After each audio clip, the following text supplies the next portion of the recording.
At 28 years old, I never imagined I would be sharing my story on Reddit. However, after years of being treated like my family's personal childcare service, I finally reached my breaking point.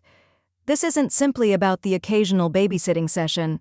It's about years of systematic exploitation masquerading as family duty.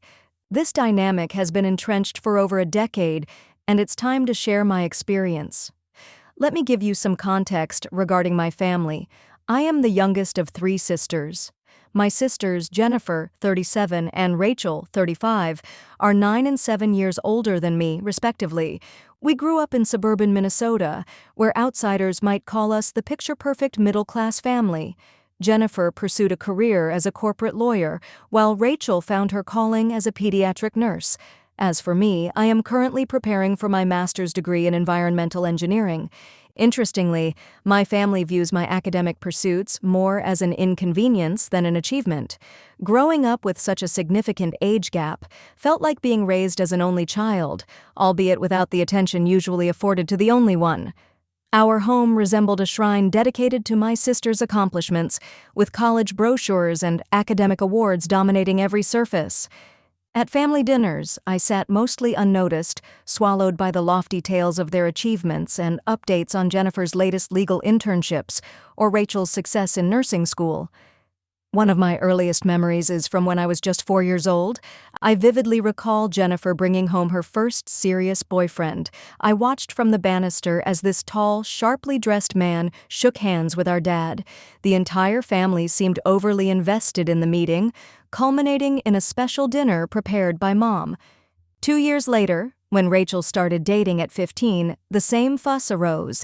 Each of them was effortlessly perfect in their achievements, while I often felt the odd one out. Mom dedicated endless hours helping Jennifer choose prom dresses or discuss college applications with Rachel. Meanwhile, I learned to be self-sufficient out of necessity. By middle school, I was doing my homework without reminders, making my own lunch, and managing my own schedule. Jennifer's acceptance into law school was celebrated with my mother's famous pancakes, while I sat at the breakfast table, feeling invisible amidst the accolades. The pivotal moment came when I was 15. At that age, Jennifer had married and had her first child, Tyler. My parents were ecstatic about becoming grandparents. Mom encouraged me, saying, "You'll be such a wonderful aunt." Initially, I relished my role as an aunt.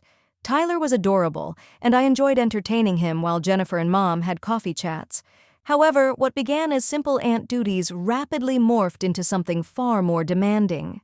Jennifer began stopping by every weekend, asking if I could watch Tyler while she ran errands. She would place him in my arms without waiting for my response, breezily thanking me before disappearing. What started as a few hours often stretched into entire afternoons. This pattern became the new normal as my weekends were consumed with toddler chaos while Jennifer enjoyed her break from motherhood. I often found myself frustrated, especially when I missed out on plans with friends. When I voiced my concerns to Mom, she brushed them aside, reminding me, "Family helps family, sweetie. You'll understand when you're a mother." Just when I felt overwhelmed enough, Rachel announced her pregnancy. The family erupted in celebration, but internally, I felt dread. When Sophie arrived, my weekends morphed into a chaotic juggling act of caring for both Tyler and the infant. The relentless cycle of diaper changes and artistic endeavors on the furniture left me physically and mentally drained. I found solace in school, spending every possible minute in the library researching colleges, knowing that good grades were my ticket to freedom. When I received my acceptance letter from Berkeley with a half scholarship, I felt a surge of hope. However, the family had other plans. During what they called a family council, my sisters and parents suggested that I attend the local community college, emphasizing the benefits of living at home and helping with the kids. In an unexpected turn, Grandma Rose supported my decision to attend Berkeley, stating that the program was perfect for my future career. I felt a wave of relief wash over me, an indication that a door to freedom had opened. At long last, I could envision a future free from diapers and tantrums. College was liberating. It became my sanctuary. My classmates turned into friends, and for the first time in years, my weekends were my own, filled with choices that had nothing to do with childcare. However, family obligations always loomed during the holidays, and Thanksgiving and Christmas remained non-negotiable family gatherings. During my first Christmas break home, chaos surrounded us.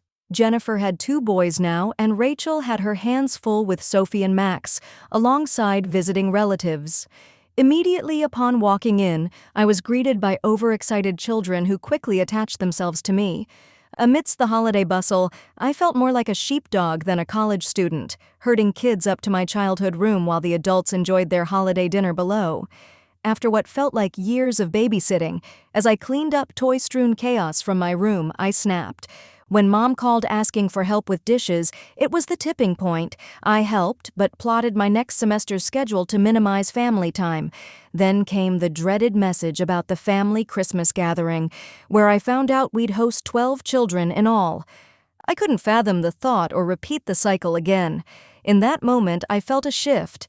No longer would I accept being a free babysitter for the holidays. The days leading up to Christmas reinforced my resolve. I would stand my ground. Upon returning for Christmas, as I watched my sisters approach with their kids, I firmly declined Jennifer's request to babysit. I asserted my intention to enjoy my holiday like everyone else. Shock rippled through our family, and questions of who would care for the kids hung heavy in the air. In those moments, I felt liberated. I had taken significant steps to reclaim my boundaries. Over the next days, family conversations turned tense. Caught between confrontation and admiration for my newfound strength, I successfully maintained my stance. 3 days later, my phone was bombarded with messages and calls expressing disappointment and confusion. But for the first time in years, I felt empowered, knowing I was no longer a safety net strung tight above chaos. After that Christmas, my family dynamics began a slow but palpable change. Both sisters and my parents reached out and expressed a willingness to alter the status quo. Eventually, at a coffee meeting, they acknowledged their past behavior and expressed regret for burdening me with unrealized expectations. With that acknowledgement came a shift in our relationship. No longer the family's unofficial babysitter, I began to experience genuine family time. Board games and movie nights took over the chaos of childcare responsibility. My sisters even began hiring babysitters for events. While I occasionally saw posts from Jennifer featuring her boys growing, I remained at peace with the distance that had formed. Slowly yet surely, we were transitioning to a healthier family dynamic built on respect rather than obligation. In essence, my journey has shown me that sometimes saying no becomes the most potent word. I learned that within familial ties, one must sometimes ignite their own flame to keep warm. Growth often involves removing what doesn't serve us anymore, paving the way for healthier, more fulfilling relationships.